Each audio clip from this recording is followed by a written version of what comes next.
Look at that. It wouldn't have worked anyways.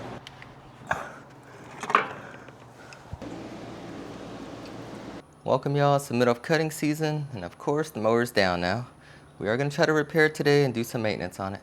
And this model is going to be the Gravely ProMaster 34. It's going to be the commercial grade one, where it's got the steel welded deck, the chains, the foot pedal to lift the deck, and the model number is 991022, made in early 2000. I'm thinking 24 years old. We changed this engine about 10 years ago. I upped it up from 17 horsepower to 19 horsepower with the FH580V. And if you saw earlier, the deck belt is all ripped up, so we got a new belt, hoping this fits. But while we were taking that belt off, we noticed that one of these pulleys, the idler pulley right here, has a bearing issue. The spindles are nice and quiet still. To get access to that pulley, you gotta lower the deck all the way. 14 millimeter.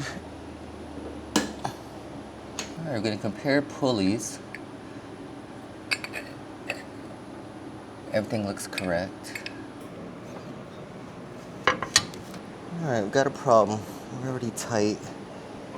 All right, and it's 8:36 a.m. and it's already 89 degrees.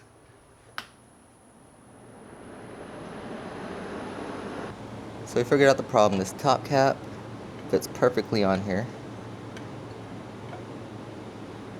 And when I put it on the new one, it's a little bit too small for it, so it's kind of just moving around. So I think I'm gonna have to put a spacer from here to here. Something's going on with the deck. You can see how there's a lot of rubbing here where it's cutting into the metal. The bolt is actually straight, the carriage bolt, and I got 2 washers on there. But I'm thinking that top part, that top washer, is a very important part to hold that pulley.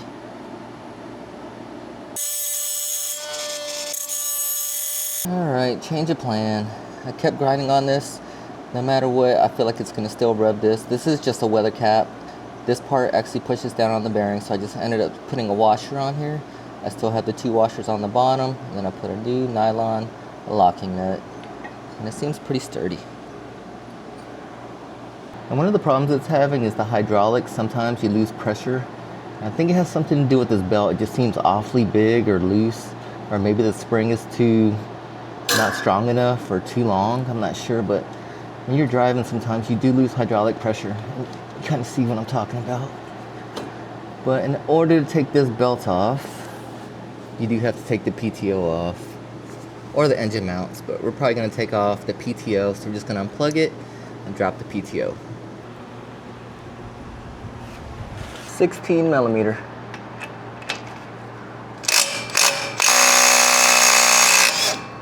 Got it. This is a 1/4 inch impact.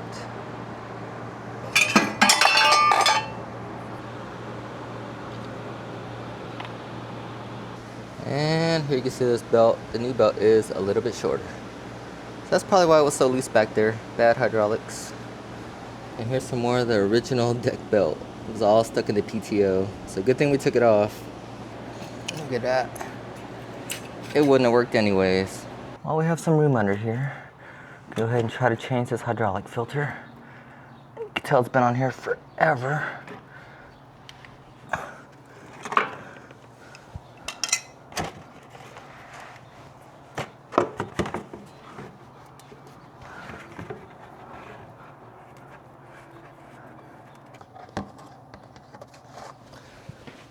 Go clean my hands real quick.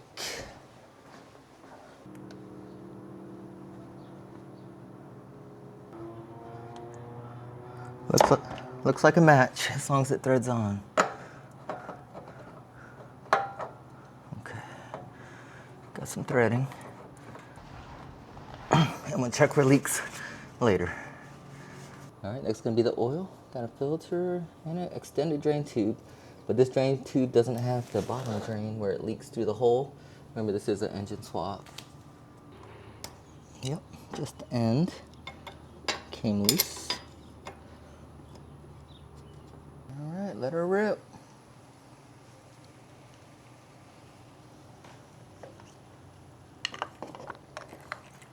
Get in there. That's kind of the best thing I found. to try to not make a huge mess. Take the oil cap off for ventilation. So this was 49065-7010. So this is a really old Kawasaki filter. I think the new model number is 49065-7024. This is not gonna work. So filter number 51348 does not fit on the FH580V if you have the oil pressure sensor. It just barely rubs. So we're gonna have to use the old filter. We'll change it pretty soon, hopefully. Alright. Plug has a little O-ring.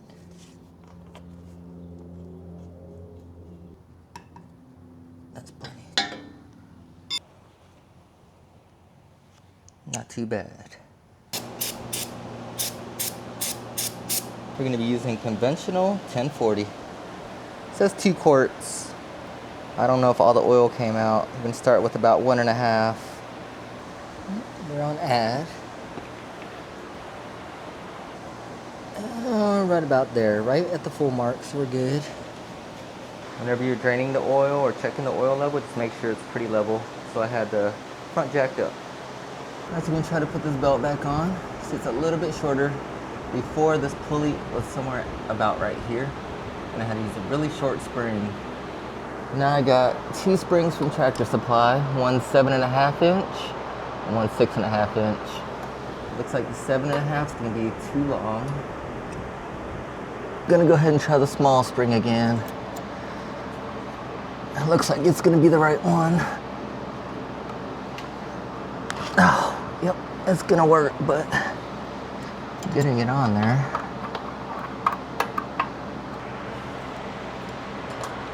Oh, get on there.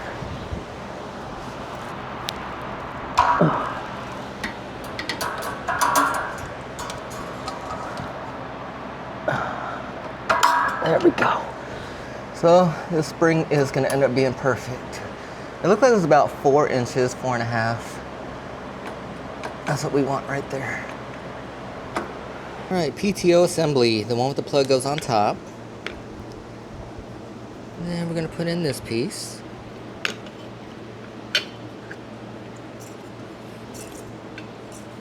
I guess we'll call that the flywheel. And this could be the clutch. This piece of the clutch goes under. See if I can even get it, 'cause I remember if y'all remember how it came apart. I had to pull it out at an angle. Oh yeah, it goes back in just like that.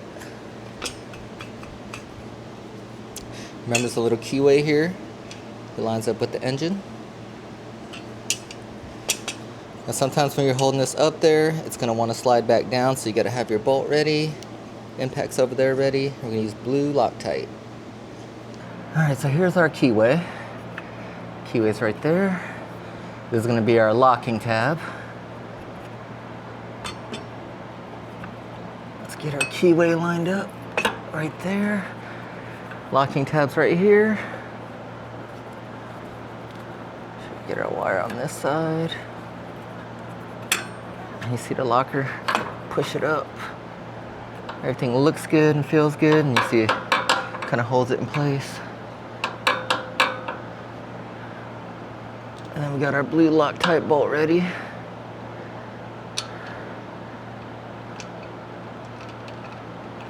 And then we're just gonna ship her home.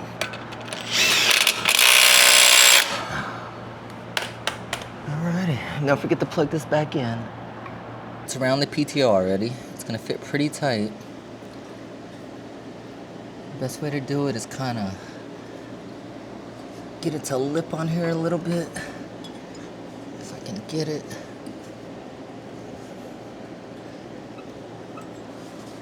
Maybe this side. And then rotate. There we go. Alright, now we just gotta find a way to... Okay, now that we got the belt on, gotta add tension. See, there's a lot of different mounting points. These are the two original holes. They're almost worn all the way through, so we might have to put a nut and bolt through there. And the other end of the spring goes to these two holes, which this one's almost worn all the way through also. So we just gotta pull this over here with a spring. Alright, we decided to go with the 6.5-inch spring. It seems like it's gonna work better. The 7.5 was a little bit too long, and I did end up putting a nut and a bolt through this hole that's really tight in there. That way I won't just eat through the middle and this thing just pops off in the middle of a job. Right there. A lot of grinding to the idler pulley. Looks like it's going to work the way it is, with just pressure on the middle of the bearing. New batteries installed, and we installed it on a rubber mat, kind of non-slip. Tied it down, put some foam right here, and I think that mat at the bottom is going to actually help with vibration a little bit. But we still got to refill the hydraulic fluid. Took the cap off, and looks like we're a little bit low. Remember, at least half a quart fell out, maybe a quart. And we can either use Trans Zero, actual zero turn oil, or even Lucas Motorcycle 2050. Dipstick has a huge range, all the way from up here to down to add. It's about 1.5 to 2 inches of range. PTO is down.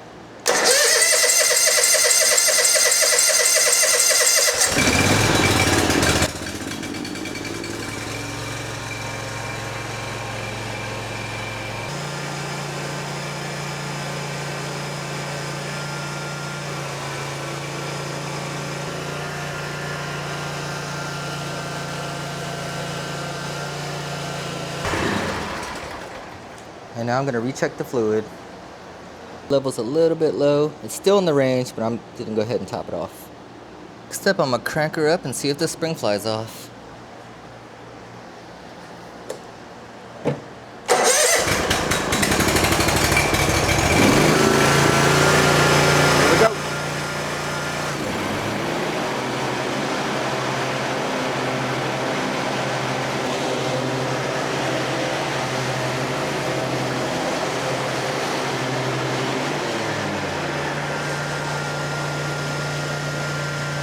About to put her to the test. We're topped off on hydraulic fluid, oil. We failed on the oil filter, but that's not too hard to change.